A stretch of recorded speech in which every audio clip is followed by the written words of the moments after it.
Previously on Dungeons and Dragons. Our heroes, now being convinced they were looking for a shipwreck, set out into town to try to find a sailor who could tell them where one was. They also decided to not look for Rune. Who knows where he went? Our heroes decided to look for the safest bar they could find. Bullet, being the only person in the party with eyeballs, successfully cracked the door, where they were met with a large number of suspicious looks by the bar patrons, questioning how our heroes got inside. Bullet, again being the only party member who has eyes, recognized that this was a front business for thieves, began talking to the bartender about the weather.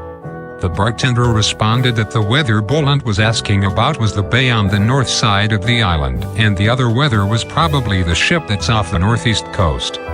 Also, the bartender told our heroes about where a nearby meteorologist lived who could help out our heroes.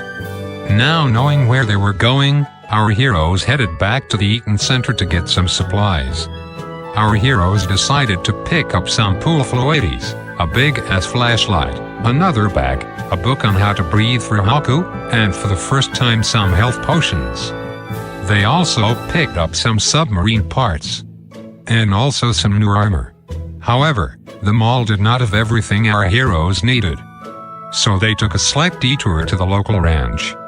Having arrived at the ranch, Bullet, being the only person who has eyes, noticed that this ranch was owned by the guy Bullet was impersonating at the bank. Our heroes quickly picked up some treats for water critters, and also some saddles to ride on them. They also learned a lot about horses. Also, that reminds me, Mo is back and he's mostly fine. Definitely not traumatized at all by being killed. Now having everything our heroes needed, they set off to find the magic shard. However, while on their way through the forest, they were suddenly not alone. From the trees, a swarm of wereboars suddenly attacked.